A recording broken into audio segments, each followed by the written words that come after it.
Morning, everyone. I don't know about you, but I'm enjoying the cooler weather. Yes, it's a beautiful day to be out here watching horses. I hope you're all enjoying your time this weekend at the Western States Horse Expo. They have done such a great job putting this whole event together, and I'm so grateful to all of the organizers and to be able to be here today and talk to you about top-line development, which is something that we all want.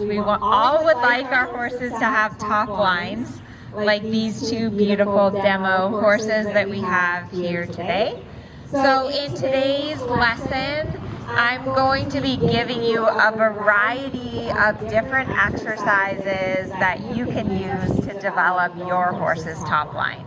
And of course, it's important to remember that developing your horse's top line takes time and consistent training. It's not something that's going to happen overnight, but through consistent training, you can develop your horse's top line. So let's first, some of you probably met our demo riders yesterday, but here on the chestnut horse we have Sandy.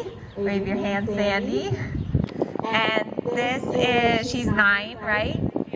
So 9-year-old mare named Fiona, and Fiona has done the Pre-St. George, so she is very confirmed moving up the levels. I will say I saw Fiona like 2.5 years ago, and her top line did not look like this. She did not have nearly as much muscle on the top line, and that's what 2.5 years of sweat and consistent training will do for your horse.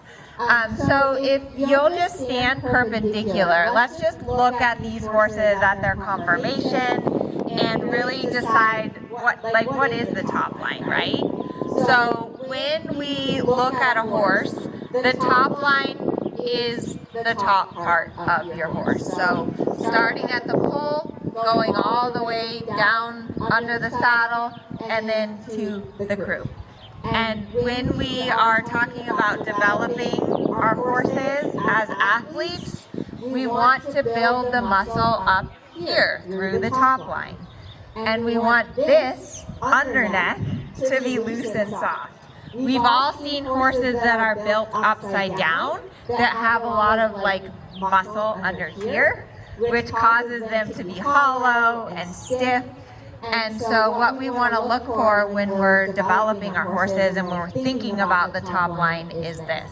And so when we look at her lovely neck here, you can see that there's a lot of definition here in her neck, in the top part of her neck. And the reason that this is important is because the top part of her neck hooks into her long back muscles. So when she's using the top part of her neck, she's also going to be using her back. And one other thing that we will notice, because we have two kind of different conformation horses, which I think is awesome to talk about top line today, is that she's nice and short here behind the saddle, right? She doesn't have a long back. And when we look at the angles of her hind end, so the angle from the top of her croup down to the point of her hip, down to her stifle, if we drew lines here, it forms about a 90-degree angle. So that lends itself for her being able to sit and come under and engage behind. So that's the first horse. Second rider here is Natalia and Finch. Another beautiful horse. And like I said, both of these horses have amazing top lines. So it's really fun and inspiring to see. Finch is 9 also, right? Yeah, so he's 9, a little bit greener, but schooling about the Pre-St. George as well. What we notice is a little bit different about Finch compared to Sandy's horse is that his neck comes a lot more up out of his shoulder, right? Sandy's horse's neck is set on a little more horizontal versus Finch, he wants to be kind of up here like a giraffe, which is not a bad thing or a good thing. You'll see as we ride today, Sandy's horse sometimes wants to go too much down in front on the forehand. Natalia's horse likes to put his head too much up. So you should know that a little bit. What is your horse's tendency? and how can you help your horse based on their conformation. The other thing that we notice here about Mr. Finch, he has nice angles here, right, from the top of his croup to the point of his bum, and then down here to the stifle, we have a nice 90-degree angle. He's a little bit longer in the back than Sandy's horse, but that can be a good thing and a bad thing. He moves bigger, he has more distance, so it's easier to get him to bend in the body. So I'm going to start off, we're just going to start with some pole work, because pole work is one of the best ways to develop the top line. So if you both can just start by walking over the single pole. And I want to, before we get started, give a big thank you to our demo riders. And it's not easy, yes, thank you guys. It's not easy to be out here riding in front of a big crowd, but it's so wonderful to have really nice riders and really nice horses to give all of us some inspiration and just a picture in our mind of what we want to go home and look like and practice. So I like using poles or cavaletti work to develop my horse's top line. What you'll see is that when they walk over the cavaletti, or it's just a ground pole, I like cavaletti because the cavaletti are a little bit off the ground, so they have to pick up their legs higher. But even just with a ground pole, what we see is that the horse has to lift up their legs higher, which means that they have to engage their core and lift in their back. And I like how Sandy's just encouraging her horse to stretch down to the contact as she walks over the pole. So you want to think about, if you can get your horse's neck to go down, that's going to help to lift their back more up and develop their top line. And we're going to talk today a little bit about frame and what frame you should ride your horse in order to develop their top line. A couple of other things that are really important when we're talking about poles is start simple. So start with just one pole like this. If I have a horse that isn't used to doing pole work, I lead them over it on the ground first. You don't want to come out with like 4 trot poles set up and try to trot your horse through the poles. That's going to be too much for them. And also talking about top line development, it's something that you build up over time, so don't overdo it. All right, so these horses look super relaxed walking over, right? We can see the rhythm doesn't change, they're relaxed, they're not worried about it. So let's go ahead and go up to the trot, and then same thing, if you can just trot over the pole. And when you're doing your ground poles, you want to think about maintaining the steady tempo. Get your horse straight before and ride straight after the pole. So your job is to get your horse straight to the middle of the pole. Keep your eyes up.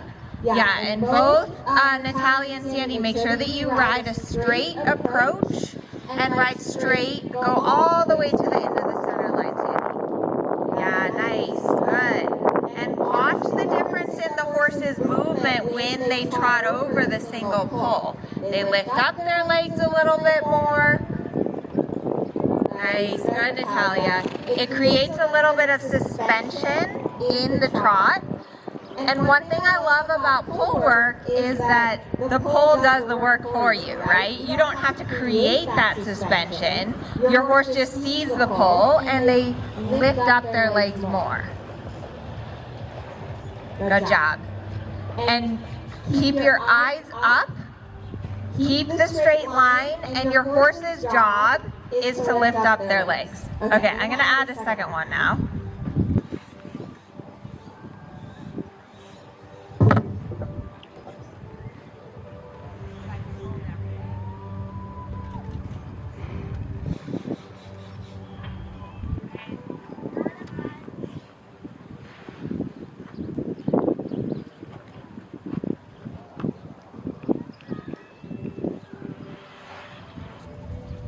Okay, so for the trot, it is, sorry, these are not perfect. So for the trot distance, it's going to be between 4 and 5 feet, depending on your horse's stride. So I've got them set here at about 4.5. Might be a little small for Finch here. Yeah, you can see that, right? So I'm going to move it just a little bit farther apart, and then we'll have them come again. Nice. Good. Yeah, super. Very good. So eyes up on that straight line. Nice. Ooh, good. Good job. So Sandy's horse has to get a little bigger. Natalia's horse has to get a little smaller. Good.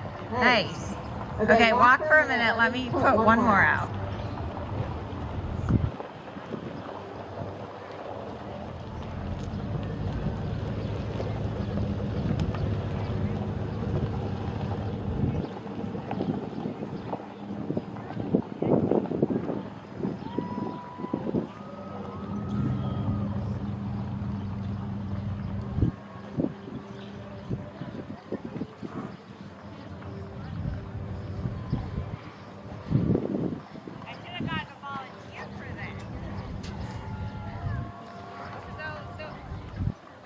Does it work? Okay. So the way I measure is just like this.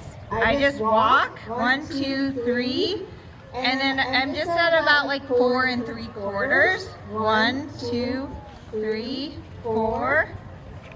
This one's at 5. So I'm going to push this one out to 5. And again, it really helps to have a ground person so that they can adjust these as you're riding. Because sometimes your horse might knock them, or you might feel like, oh, they're too close together, or they're too far apart. All right, when you're ready, Sandy, you're going to get a nice straight approach, looking up and ahead. Your job is to ride the rhythm and the line. Your horse's job is to pick her feet up and trot through the pulse. Nice, well done. Nice straight line, eyes up. Your horse's job is to pick up their feet. Okay, Finchy. So think about Natalia with him. Try to make the strides just a little bit smaller when you go through the pulse. If you can just keep the trot a little bit smaller and a little bit more active. Good. That's it. Nice. Small, small, small. Yes. Good job. Super. Good. Good. Go ahead and let them walk for a minute. Excellent. Well done. So that's a really simple exercise to work on getting your horse's top line developed. I'm going to push these closer together now for the walk. So for the walk, you're going to set your poles between 3 and 4 feet. So I'm going to go at like 3.5. 1, 2, 3, and a little bit. And at home, what I do in my arena is I just have some walk poles set on the outside of the arena. Go ahead. And then every day, as part of my warm-up, I walk through the walk poles. We did a Cavaletti demo with Ingrid Klemke earlier this year. She came down to my area, and all of the horses, she had them walk through the poles, which is a really, really great exercise. It helps your horse with proprioception. It helps the quality of your walk. And again, we can see there may be a hair too close together for Finch there.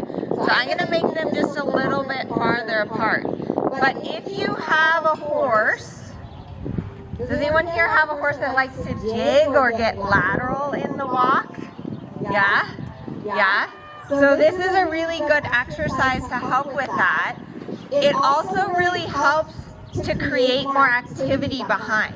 So see how Sandy's horse has to pick up her hind legs more and lift them up as she goes through the pulse. Good boy, Finchy. This would be really good for Finch to do every day in the warm-up, right? So he just has to think about where he's placing his feet, think about the rhythm of the walk, think about lifting up his feet in the walk. And I love to make things interesting for my horses. Sometimes dressage can get a little boring. So adding in some pulls like this, it gives your horse something different to think about, and it also helps to train your horse a little better, right? It helps to create more activity, more engagement behind. Okay, good boy. All right, so, and you could see sometimes there they put 2 walk steps between, so I'm going to put them just a little closer together. You can vary where you place your pulls. So you can put them like perpendicular, you can put them parallel to the long side, you can do them on circle lines, you can do them on serpentines. There's a lot of different ways that you can organize these to just get your horse thinking. That was better. That was better. Excellent, super, good. Okay, so that was the first exercise for homework, developing your horse's top line. The second thing that we're going to talk about is lateral suppleness. So lateral suppleness means bending your horse. You need to be able to bend your horse evenly left and right in order to develop their top line. You have to have lateral suppleness in order to develop longitudinal suppleness. So the exercise to develop lateral suppleness and bend is we're going to do a 3-loop serpentine. So when you're ready, Sandy, I have cones set out to help guide your 3-loop serpentine. And for the 3-loop serpentine, the dressage arena is 20 by 60 meters, which means that you can fit 3 20-meter circles that just touch where those orange cones are. So for a 3-loop serpentine, Sandy's bending to the right. She goes through the cones. She bends her horse to the left. And we can see the mare's a little bit distracted. She's looking over at you at the audience. And now she's going to change the bend, and she's going to bend her horse to the right. Here Natalia's bending to the left. Now she's going to use her right leg to push Finch off her right leg and get him to bend around to the right. So let's watch Sandy again. Right bending. Don't cross your right hand over, Sandy. Use your right leg. Move her off your left leg. Yeah, good. Good, Sandy. Yeah, bending to the left. Good. Good. Good, Natalia. And then bending to the right. Okay, so that was a nice change of bend. Now I would like you both to do the serpentine incorrectly. So do not change the bend. Keep her counter bent here. So do it incorrect. So we can also, can you see how she's incorrectly bent here? She's looking out and her body is not curving the way it should be. Yeah, now, good. Now keep them count. Yeah, there you go. There you go. Good. Okay, so now let's do it correct again. And I'm going to walk you through how to get your horse to bend. So if you want your horse to bend to the left, Sandy's going to put her left leg on. She's going to move her over into the right rein. Then her outside aid, so her right rein and her right leg, turn the horse around the circle line. And the inside rein just bends, just flexes a little. Go ahead, change direction and do the serpentine in the other direction. The biggest mistake that I see with riders is when we think about bend, we just pull on the inside rein. Does anyone do that where they just pull on the inside rein? Yes? Okay. I'm going to have Sandy, when you change direction again, can you show us what happens if you just pull on the inside rein to get her to turn? So just make that common mistake. Over bend, yeah. Could everyone see that?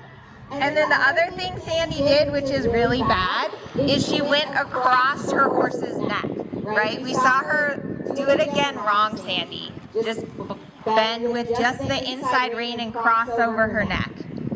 Yeah. See how what her right hand is doing? Bad. Very bad. Don't ever do that.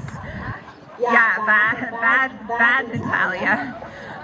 So I see this happen all the time though, because you feel that your horse isn't bending and they're not moving off the inside leg. So your hand goes like that. It goes across your horse's neck. So what do we do to fix that? The way that we get our horses to bend is from our inside leg. So Sandy, it's your right leg. Use your right leg to push her into the outside aids. Good. And then we see how Sandy's left hand is on the left side of her neck and her right hand is on the right side of her neck. Your hand should not ever go across the middle of your horse's neck to get them to bend. That's like neck reining, and we're not going to do that.